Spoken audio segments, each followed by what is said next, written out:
Welcome back to Listen and Learn English. I'm Liam and I'm joined by Sophia. Today we have a very special episode for our A2 and B1 learners. If you're looking to improve your listening and speaking skills naturally, you're in the right place. Thanks, Liam. Hello, everyone. I am so excited about today's topic because it is the number one thing our listeners ask about. How can I speak English clearly and feel confident? Exactly. Many students tell me, Liam, I know the grammar and I know the words, but when I open my mouth, I feel nervous. Or people don't understand my accent. It's a very common feeling. But today, we want to show our listeners that you don't need to be perfect to be confident. Speaking clearly is a skill you can practice, just like riding a bike. That's a great way to put it. So, Sophia, when you started learning a second language, did you feel shy? Oh, definitely. I remember being in a cafe and being so afraid to order a simple coffee. I was worried I would say the wrong word or that the waiter would look at me like I was crazy. And what did you do? Did you just stop talking? No, I realized that the waiter didn't care about my grammar. He just wanted to know if I wanted milk or sugar. That was my first lesson. Communication is about the message, not the perfection. That is so true. I think the first step to speaking clearly is actually slowing down. Many learners try to speak very fast because they think it makes them sound like a native speaker. Right, but actually it does the opposite. If you speak too fast, your words run together. It becomes a big soup of sounds. Exactly. I always tell my students, slow is smooth and smooth is fast. If you speak slowly, you have time to think about your pronunciation. Let's try an example, Liam. If I say, I want to go to the store very fast, it sounds like, I want to go to the store. For a beginner, that's hard to understand.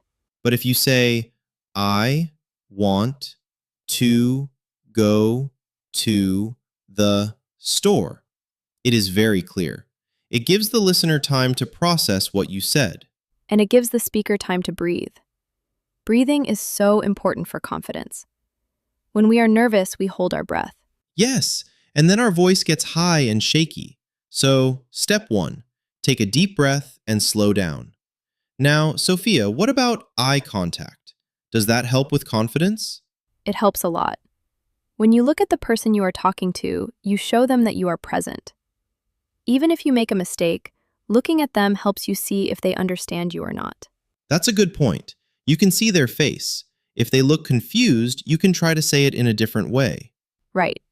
You don't have to use a bigger word. You can use simpler words. Let's talk about the mirror technique. Have you heard of that? I love that one. That's when you talk to yourself in the mirror, right? Yes, it sounds a bit silly, but it works. When you look in the mirror, you can see how your mouth moves. English uses a lot of mouth movement for sounds like th or It's true. In some languages, the mouth stays quite closed. But in English, you really have to move your lips and tongue. So, if you practice in the mirror, you get used to seeing yourself speak English. It makes the language feel like it belongs to you. I also tell my students to record themselves on their phones. Oh, people hate hearing their own voices. They do, but it's the best way to hear where you need to improve. If you record yourself saying a sentence and then listen to a native speaker say it, you can hear the difference in the rhythm. Rhythm is very important. English is a stress-timed language. We push some words and hide others. Like, I'm going to the bank. The word bank is the most important, so it's louder and longer. Exactly. If you say every word with the same power, I am going to the bank, it sounds like a robot. And nobody wants to sound like a robot. Well, maybe some people do, but not for daily conversation. True. Another thing that helps with confidence is small talk. Small talk is like a warm-up before a workout. You don't start by running a marathon. You start by stretching. Right. You don't start by giving a 10-minute speech. You start by saying good morning to the neighbor or how is your day to the cashier. Those small wins build up over time. Every time someone understands your hello, your confidence grows a little bit. What do you think about mistakes, Sophia? Should learners be afraid of them? Never. Mistakes are proof that you are trying. If you don't make mistakes, you aren't learning. I agree. Even native speakers make mistakes. We forget words, we stumble, we say and That's a secret, isn't it? Native speakers are not perfect English machines. Not at all. We use fillers all the time. Using fillers like well, you know, or actually can actually make a learner sound more natural. Yes, because it gives your brain a second to find the next word without there being a dead silence. Let's practice a short dialogue using some of these tips. I'll be a tourist asking for directions, and you can be a local. Okay, let's do it. Excuse me, sorry to bother you. Do you know where the library is? Oh, hi. Yes, the library is just 2 blocks down this street. You can't miss it. 2 blocks? Thank you. I am still learning English, so I speak a bit slow. No problem at all. You are very clear. Have a nice day. See? That was simple.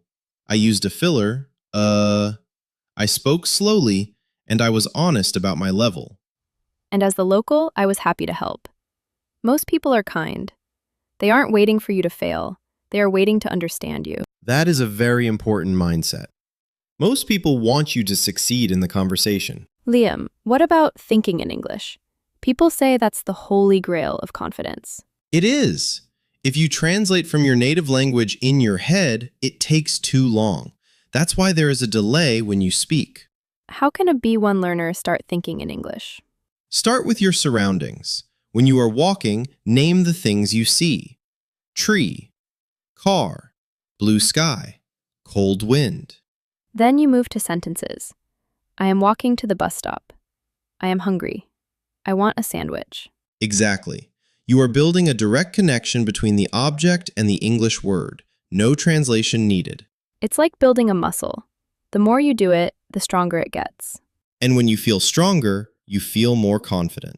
Another tip I have is to shadow. Shadowing is when you listen to a native speaker and repeat exactly what they say, almost at the same time. Like an echo? Exactly. You copy their speed, their emotion, and their tone. It helps your mouth get used to the shapes of English sentences. I love that. Our listeners can even shadow us right now. They can pause the video and repeat what we just said. That's a great idea. Pick a sentence you like and say it 5 times. I am a confident English speaker. Say that 5 times. It sounds like a mantra, but it works. Your brain starts to believe it. We've talked about slowing down, breathing, eye contact, the mirror, recording yourself, rhythm, small talk, and shadowing.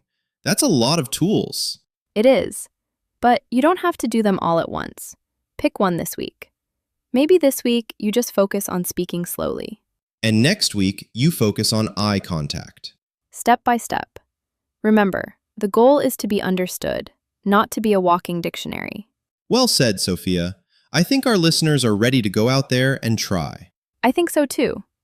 Just remember, your voice matters and your effort is amazing. That brings us to the end of today's episode. We hope you found these phrases and stories helpful. If you enjoyed this, please give this video a like and share it with a friend who is also learning English.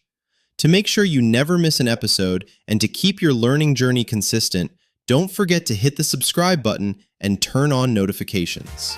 Keep practicing, and we'll see you in the next one. Happy learning!